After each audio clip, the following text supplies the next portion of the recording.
Cedric Maxwell Podcast is brought to you by Prize Picks and the Game Time app. All right, it's another episode of the Cedric Maxwell Podcast. I'm Josue Pavon. He is Cedric Maxwell. Off-season edition for sure, man. We had a nice little vacation break, but we're back with a new batch of episodes, and we're starting with this one. Max, how you doing, man? How's North Carolina treating you?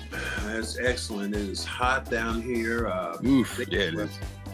Heat index was, I think, 110 today.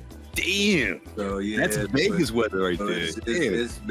It's been baking down here in eastern North Carolina. I was down at Myrtle Beach for a while. Now I'm in Kinston, and just moving that around. But tomorrow's supposed to be just as bad. It's about 100.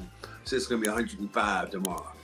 Yeah, I love how you spend your summers, man. You be hanging out with friends, family, like it's a little bit of everything. It's like school break. You know what I mean? Type of vibes for you. Normally, look, to get me back on this podcast right now to talk about things going on with the whole, and I know where you're going instantly. I know you're gonna be Jaylen Brown. You know, we gotta talk about that dude. What happened and why wasn't?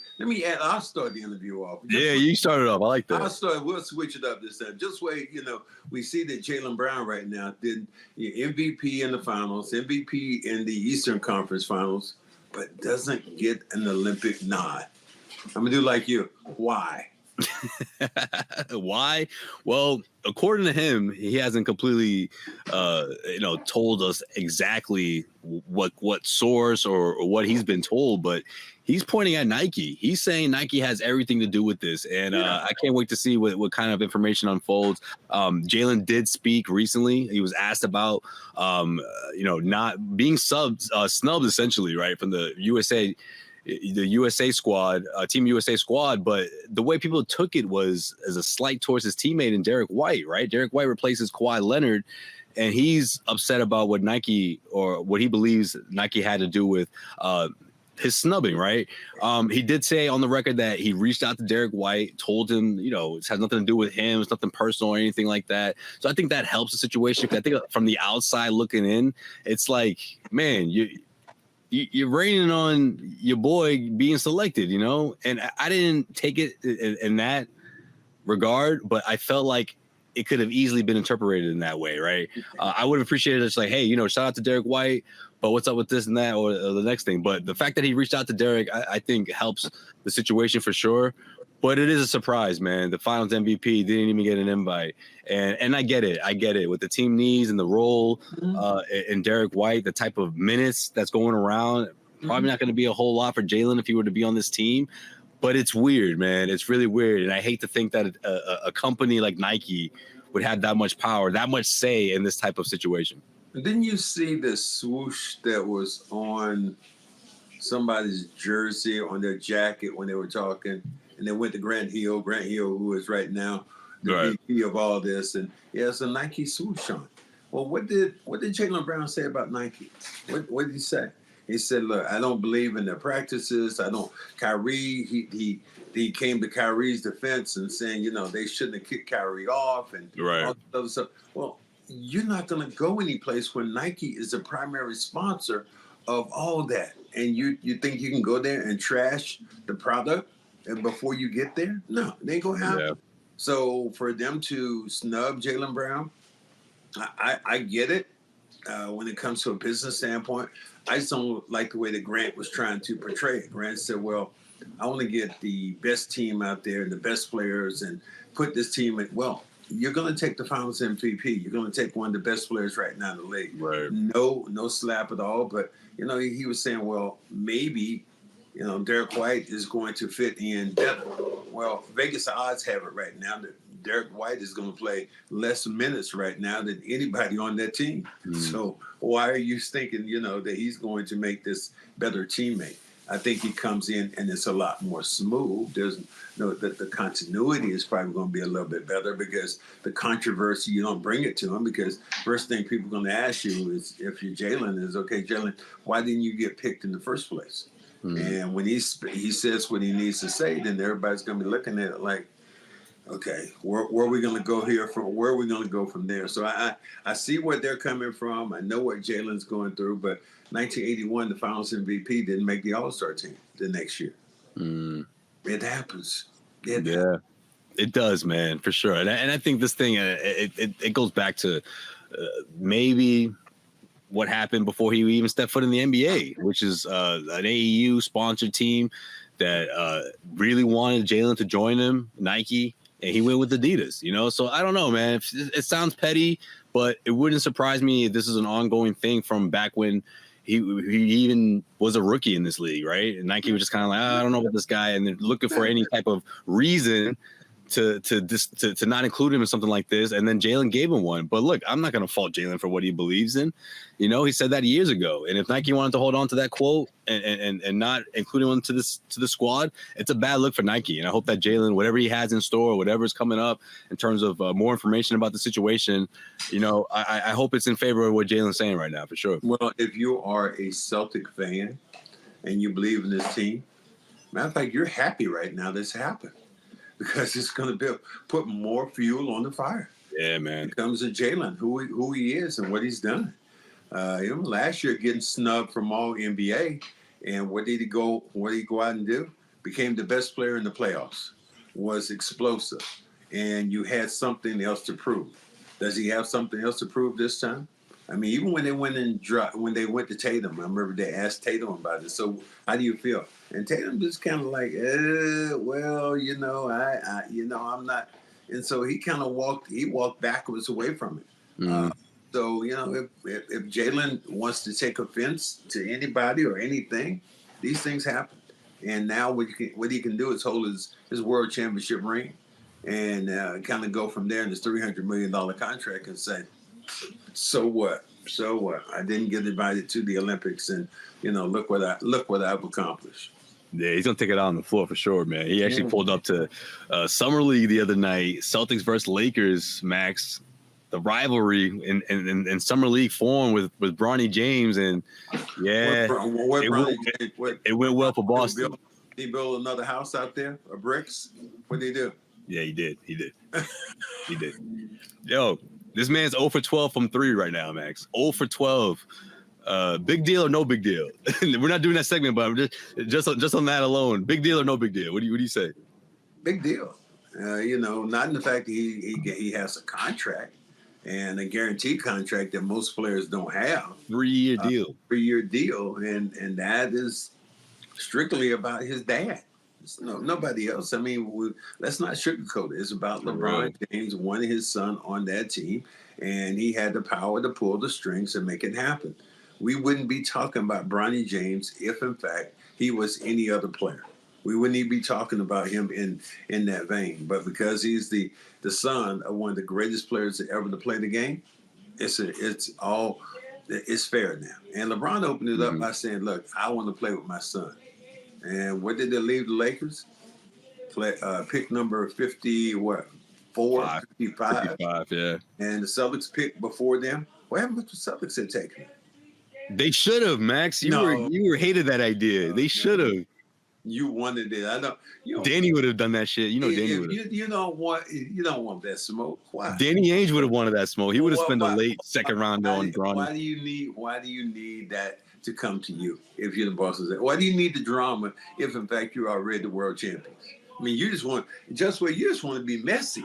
That just be messy. You don't. I'm choosing violence. What does Bronny James do for your team but become messy? Oh no, I'm not talking about Bronny. I'm talking about assets, Max. Hey, Lakers, you afraid you're gonna lose his dad? Well, what do you want for him? What do you want for Bronny?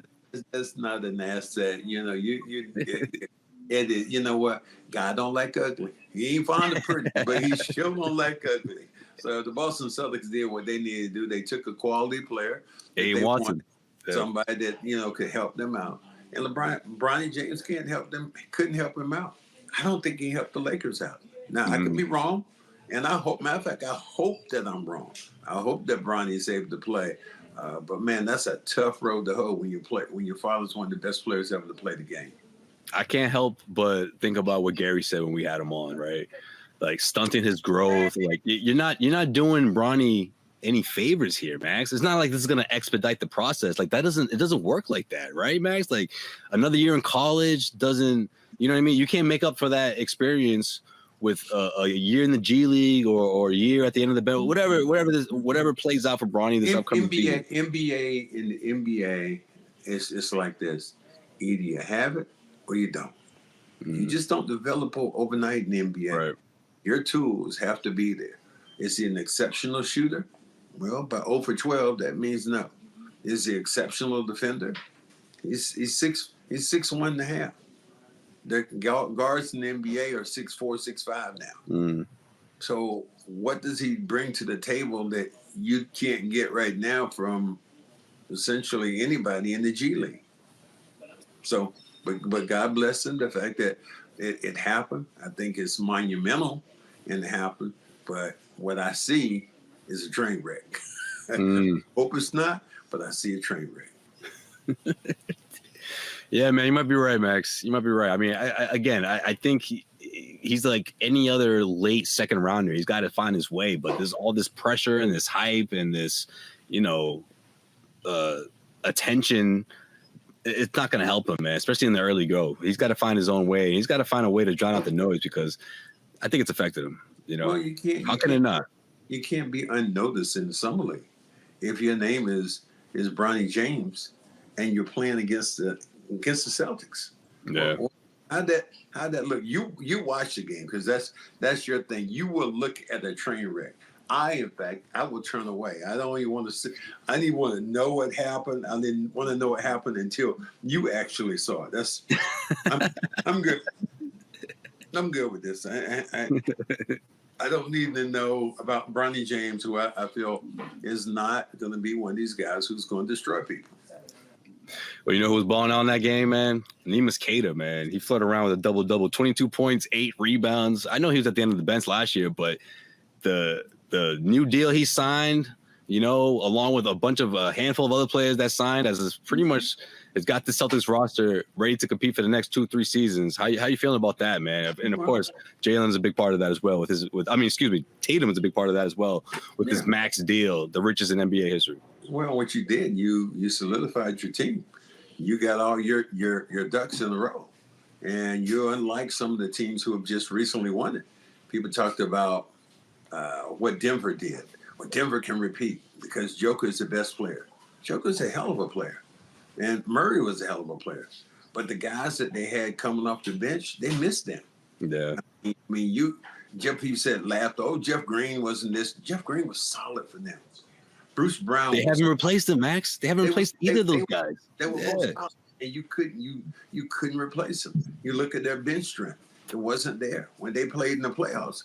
When Joker went out of the game, they had nothing else. Right. So they're going to have to go out and try to do what they did. But the Celtics, how many players are coming back? Hal's coming back.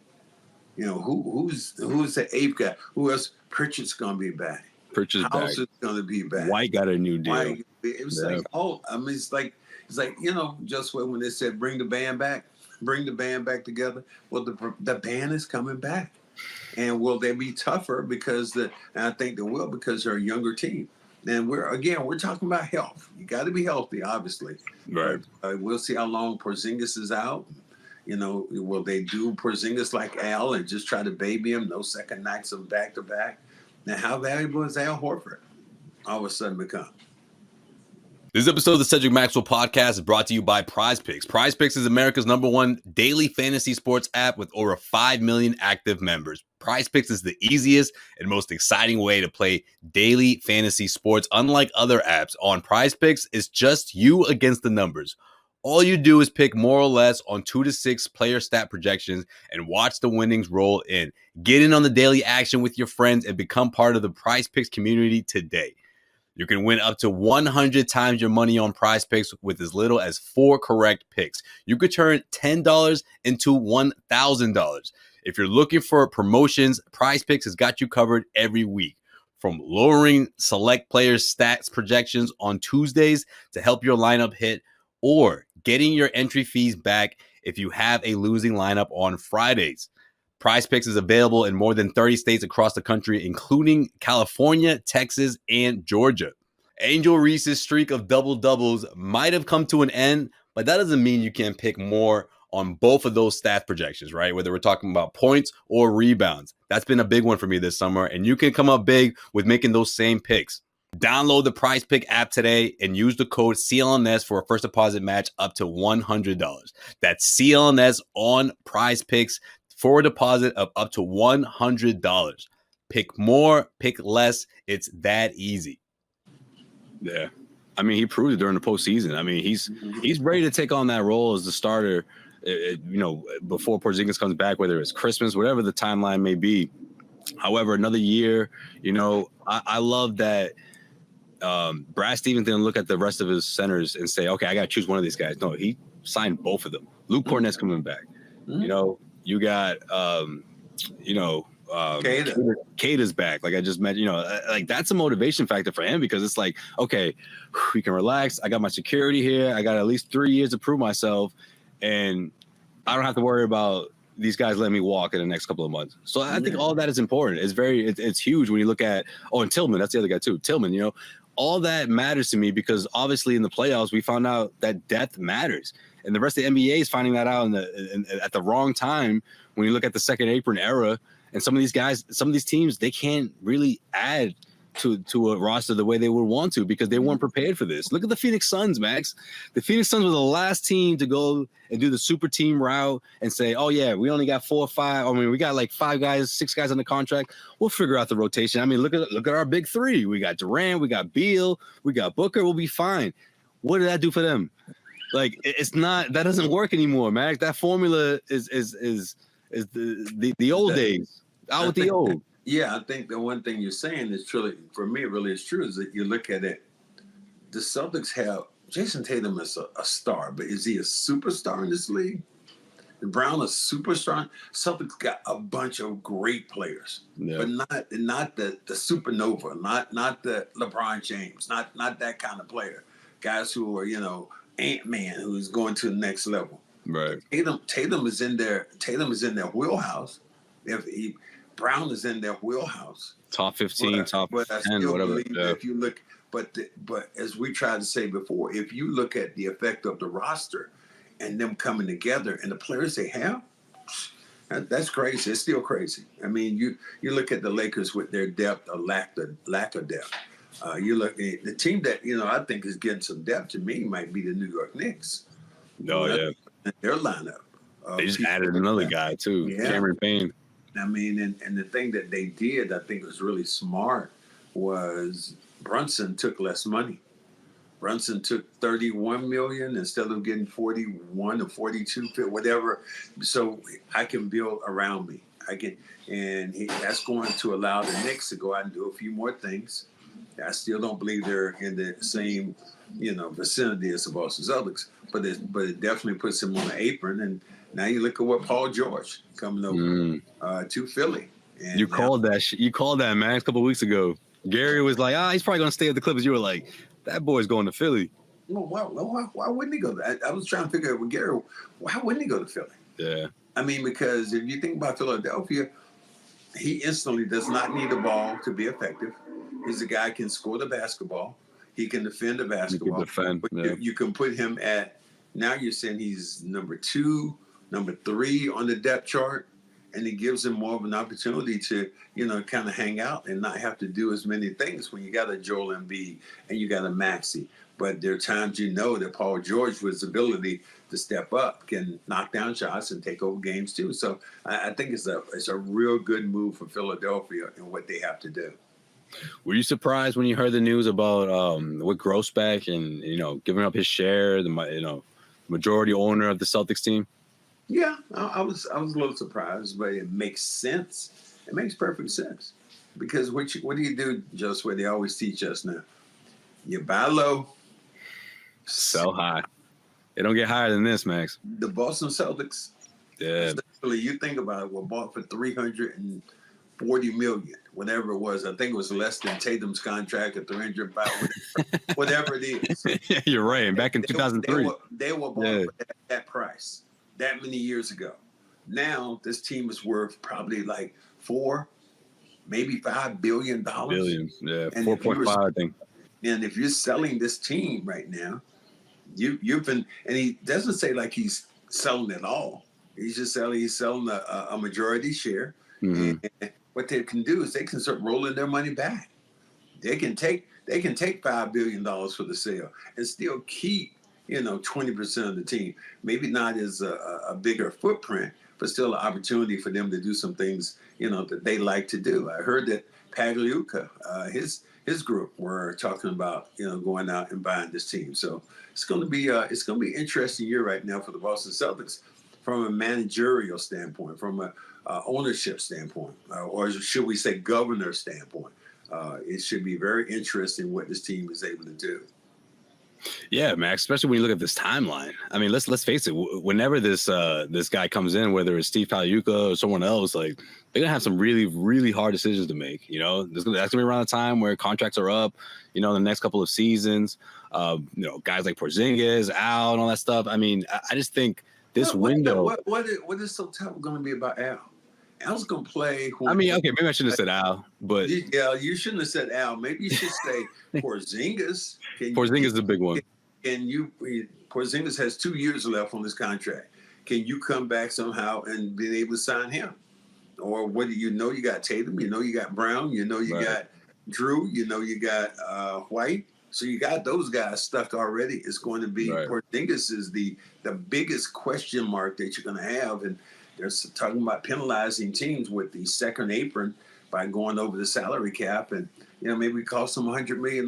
Well, what is $100 million to these teams when you just spent $4 billion on this team? And on the fact you look at Monty Williams, who just left Detroit, they gave him $69 million just to go home. That was crazy. Go home. Why did you even sign up for this? Yeah, we got your address. We know your address already, but just go home. Yeah, but Max, he got the richest deal any coach has ever had in NBA history. Why wouldn't they at least run it back? That's a G League team they got in Detroit, Max. They'll make it sound like he dropped the ball here. What are we doing? Yeah, you're right. I get what you're saying, but whoever the ownership is believed that his time, that they didn't believe in him, and he got young players out there. Some Cape come to him is a very nice player. Ivy is a good player, so they should be better than they were. I think when they played Boston that time, they almost beat the Celtics. Yeah, they almost got that losing streak. They almost snapped it, but it didn't happen. Celtics came back and won that basketball game. And I asked Rick Mahorn, who is my counterpart for Detroit radio, I said, why? If you guys play this hard, he said, we don't play this hard all the time. We don't play this smart all the time with the team he was talking about. So, again, here's another Rick Mahorn who's probably going to be you look at the schedule and you say, April 15th, oh, where are we going to be? We'll be home. Season's over. Whereas the Boston Celtics just ended less than a month ago. That's when he booked his vacation, huh, Max? I'm from you said that. When we had Rick Mahorn on, man, that was one of my favorite episodes last season. That was hilarious. Mm-hmm.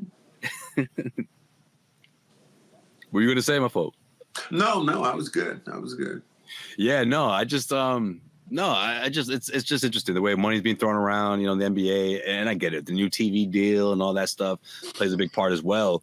But that tax bill, Max, how many years is the ownership going to be able to, or not be able to, but willing to carry that, with the second apron restrictions and all that. That's the reason why the NBA did this. I feel like they want to avoid teams having dynasties, and the Celtics are really going against the grain right now. I don't know why you want, and here's the thing about it. I don't know why you wouldn't want teams to be that. Why you want to have super teams. You think of the two teams in the 80s that were the most explosive teams.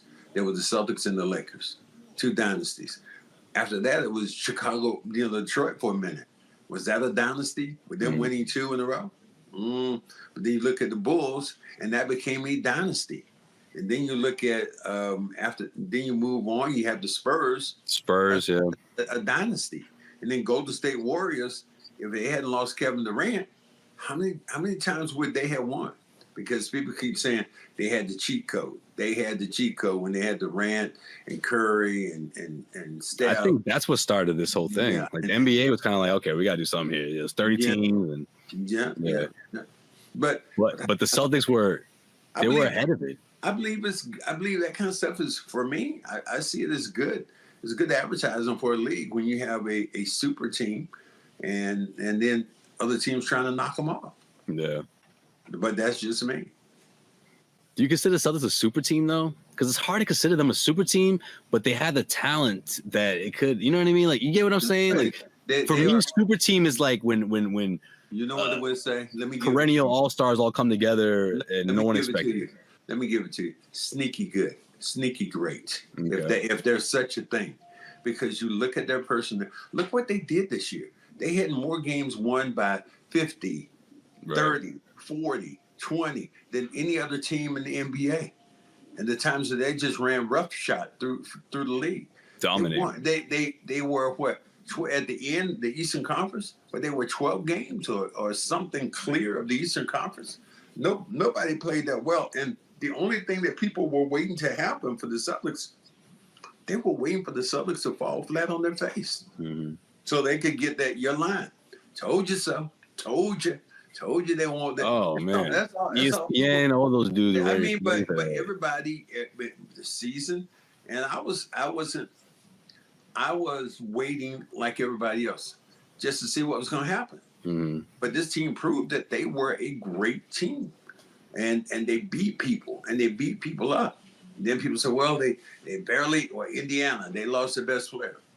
Okay, you lost Porzingis when you played. Right. How many teams would have lost it? I mean, Cleveland. Yeah. You do that. So now you play Dallas, and a lot of the consensus big guys, the reporters out there, parade in Dallas. It's going to be a parade in Dallas. No way. Dallas has the best player. Well, the scenario was painted wrong from the beginning. They did not have the best player. Tatum and Brown were the best two players. Yep. There were times when White was just as good, or you look at Drew Holiday was fantastic. So let's get away from all this other stuff about the best players were in Celtics, were in green, and they played well enough to dominate the NBA and win a championship convincingly. Not it's like, oh my God, what's going to happen? We're going back to Dallas. Dallas won a game, and you get to Boston for Game 5, and they get blown out. 617 day. They're down by 20 at the half. Pritchard hits a shot, and I don't think I've heard the Garden that loud ever. When he hit that half-court buzzer beater, and it just like took the air out of the building. I think the biggest thing to me was just the hatred for. No, Sean Gradney, my broadcast partner, kept saying, "Well, I'll tell you what's going to happen. Kyrie is not going to be the villain." At the ultimate villain at the end of this series, because Luka is going to be the ultimate villain, because the way Luka plays and talks to the crowd and all that stuff. That wasn't what happened. Mm-hmm. Kyrie was still the ultimate villain, because even when Kyrie did what I thought was a really cool thing when he congratulated the Celtics on winning the championship, he still got beat up for it. Mm-hmm. They beat his ass for exactly what sportsmanship would be like. He's just showboating. He didn't. Did you have a problem with it, Josue, with him congratulating the Celtics for winning the championship before the game was over? No, not at all. Well, people did. You know that, right? I didn't know that. What did they say? There was a bunch of reporters who say, Kyrie was just showboating, and he just wanted the spotlight to be on him, and that. Nah, I don't subscribe to that, man. Yeah, not at all. But that was still the venom that was in that building for Kyrie. Even after the game, people were still chanting Kyrie's name at the end. Celtics had won the championship. At the parade, people were chanting Kyrie's name. Kyrie was on the island someplace with his wife and kids, laid back, chilling. He's not even thinking about it, yeah. Just where he was on like this. Give me another drink. Yeah, I have another one of those drinks right there. Mojitos. Let me get one of those. And my wife will have a margarita. And he had an umbrella in his drink. Someone with an umbrella in it. Yeah. Love and life. Yeah, well, the news just came out that he's gonna need surgery soon, but apparently it's an injury that happened after the finals or something that happened during training.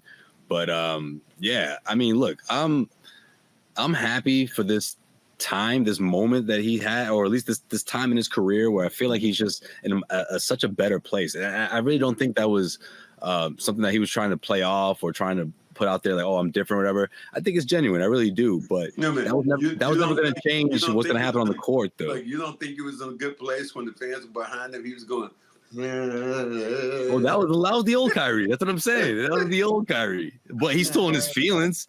It still hurts. Kyrie was.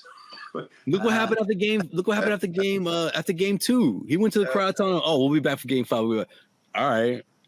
You were. All the fans are like, "Let's celebrate it here." Then sounds good. He was right. They did come back to game 5. I was surprised that they came back.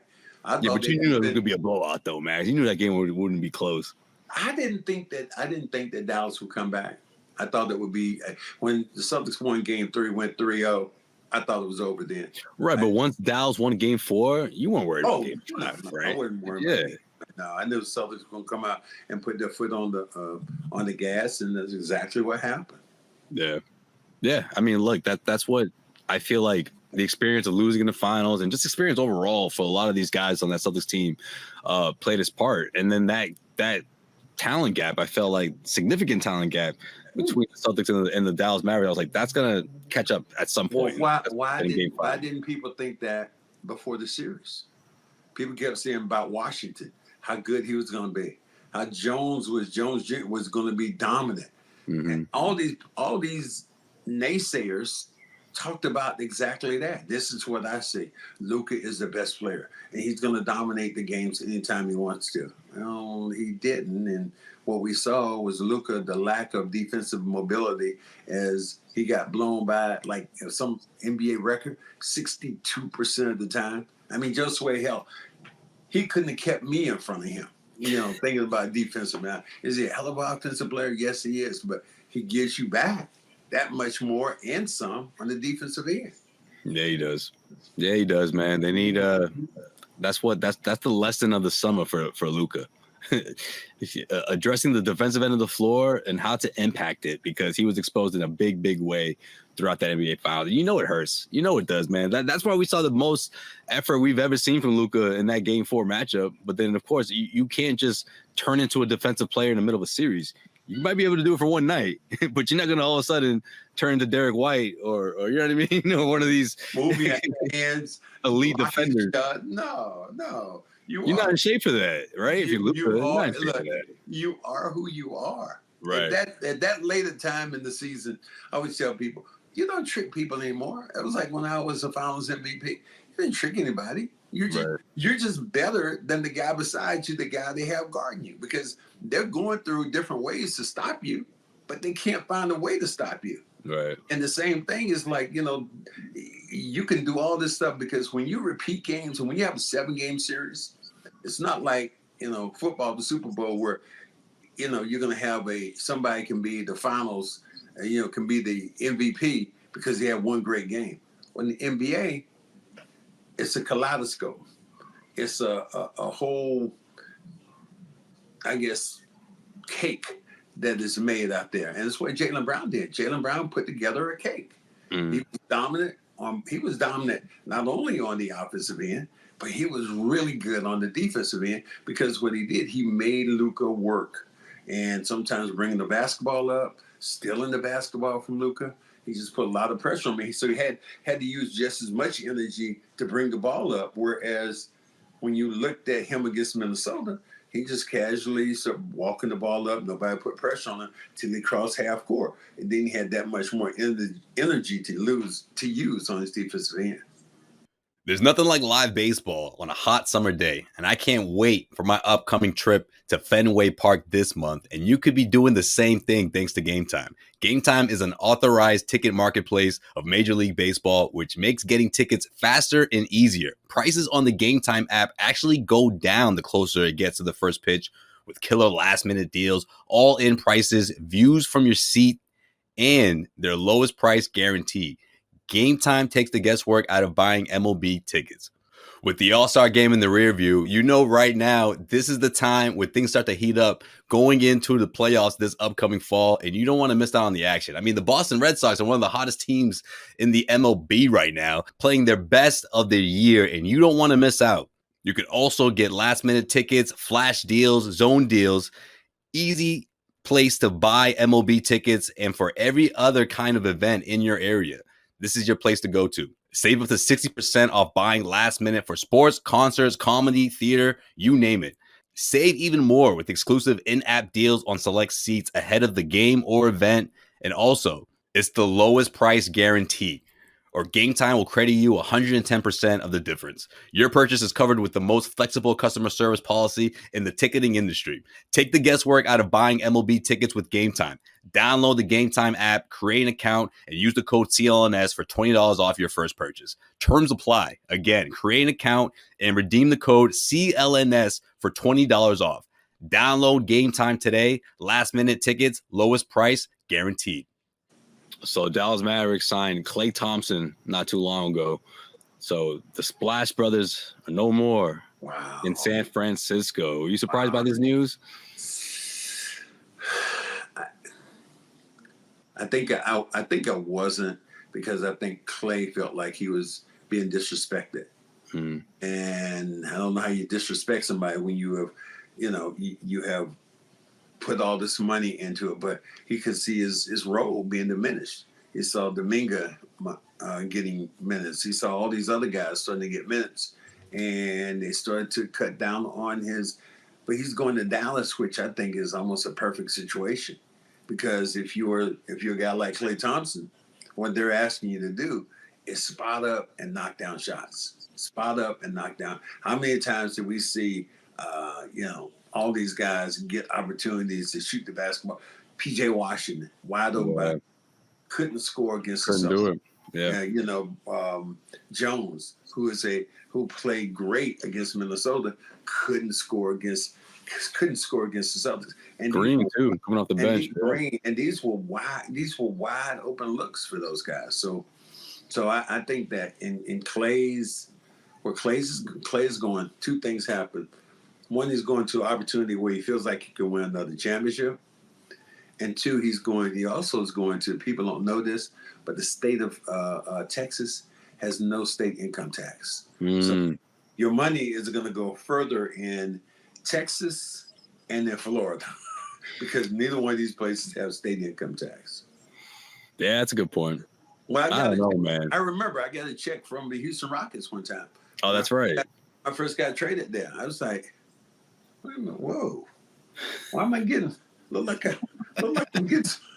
I'm getting some more money. There's some more zeros. Yeah, what's going on here?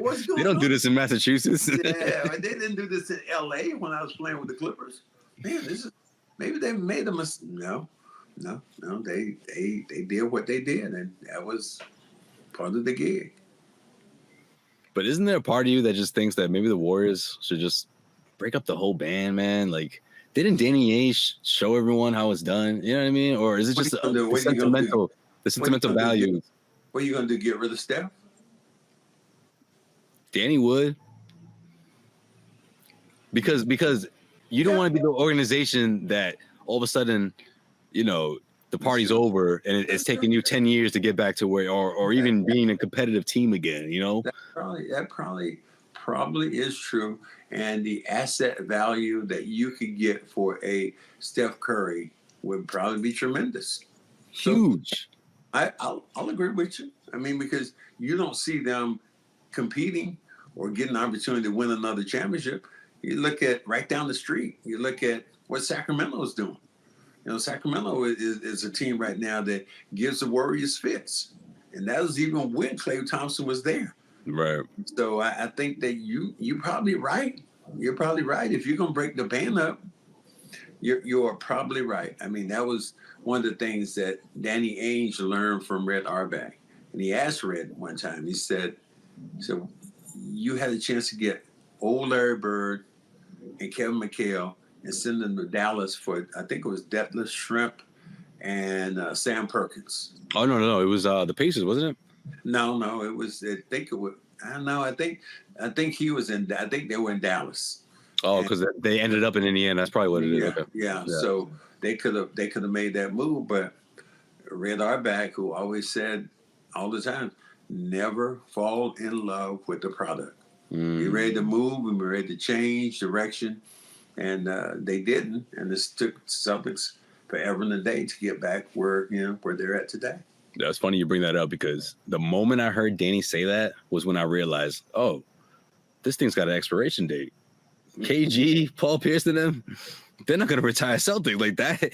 Like as a younger version of myself, that was a lot to take in. But then now, as an adult, I'm like, oh, well, that's what every organization should do, but not the Warriors. They're not doing that. They're holding on. Well, so, you won. What did they get? He's won 4 championships. Is it 4 rings? So 4, yeah. So yeah, they're. But I tell you what, all the people who love the Warriors right now are doing just like you. They're dissing the Warriors and saying the same thing you're saying.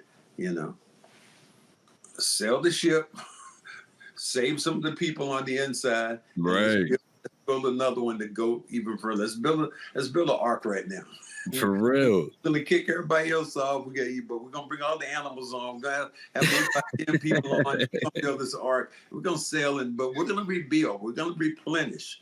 And like you said, they're at the point where you look at their team. You say, okay, Steph Curry, Draymond Green.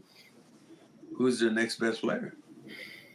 Exactly. That's the question. Go. Who is there with a league now that has every great team in this league has at least 3 really strong players that you think about. Dallas was one. Dallas had to learn the hard way. Minnesota has some really good players. 3, 4 really good players. What happened to Denver?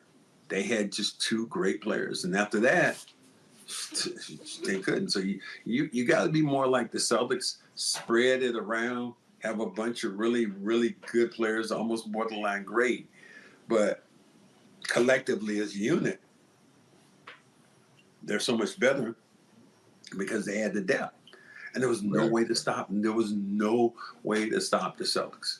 You stop one guy, what's going to happen? You stop 2. I remember my brother-in-law he was complaining. Oh, Porzingis, he ain't nothing. He didn't. And I finally told him a stat. I said, Porzingis led the league in post-up points. He was like, what? I said, yeah. He led the league in post-up points. So unlike Rob Williams, he was going to score. Yeah. Rob Williams was going to pass it. So you go out there. When you had Porzingis out there, you had 5 guys at all time who could knock down a 3 and score the basketball for you. You think about it, when they had Rob Williams, you had 4 guys out there who could score the basketball, and Rob Williams was a rebounder, but he wasn't going to score or be effective from the outside. Right. I mean, you remember that tape that they had the Rob Williams shooting 3s? He was trying. You were like, look at him. Man, look at him. He's shooting 3s. I'm like, just wait. You see the guy who's guarding him? He's about your and he has a broom in his hand. Hell, Literally, he had a broom in his hand. Shooting 3s of a guy your size, and he has a broom in his hand. How's that gonna work out in the real game? Yeah, man. I mean, that's the formula. The Celtics knew. I mean, with Joe Mazzulla, people can say this team lives and dies by 3. No, he just made sure they can all shoot that 3. That's what it was. Just wait. How good was Joe Mazzulla? Oh man, how good was he? Got everyone to buy in. I mean, night and day compared to his first season. I mean, he was under the rest from the time he stepped on the court, following Ime, to even when they won the championship. Still, there were doubters about Joe Mazzulla. I'm not sure what coach he is. I'm not sure about this. But Joe Mazzulla, that dude weathered the storm, man. He believed in his players, and his players believed in him. And that's what made this a great basketball team. The continuity that they had between players and coaches. 100%, man. And that's why they're the NBA champions, and they have plenty of opportunities to get another one for sure, man. But that's going to do it for this episode of the Cedric Maxwell Podcast. Of course, like, subscribe, share the episodes, all that good stuff. And we got some more. We got some great stuff coming up, man. We got some more A-list guests and all that, and a mailbag episode, Max. We got a lot of people hitting me up, and just on Twitter in general, a bunch of questions they want to ask you and stuff. So I figured we'd do a mailbag episode within the next couple of weeks. So stay tuned for that. But yeah, man, everyone, hope you're enjoying your summer, Celtics Summer League and all that.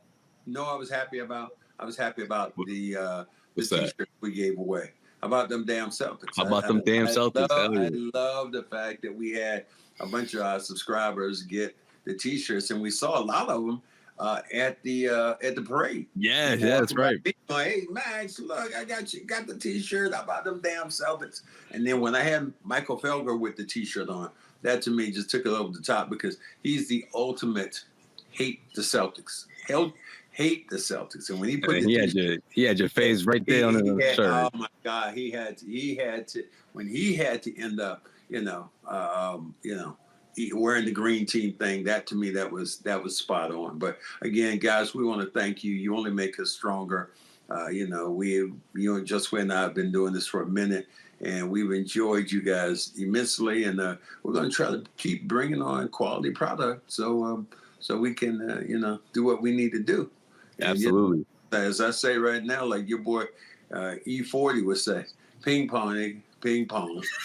Look, back and forth. How you feel right now, man? Hey, good meeting you, man. Ping pong, nigga. That's right. Okay, all right. I'll never forget the way you looked at me like I'm a translator. I'm like, I don't fucking know. He just told you back and forth, I guess. But as Chuck D said, that man got his own language, man. He got his own slang. That was crazy. Absolutely crazy. Again, all right, we'll see you guys next week, man. Enjoy Celtics Summer League for guys who are watching and everybody else out there. Enjoy the rest of your summer, of course. But we'll see you next week, man. We got a brand new episode. Peace out.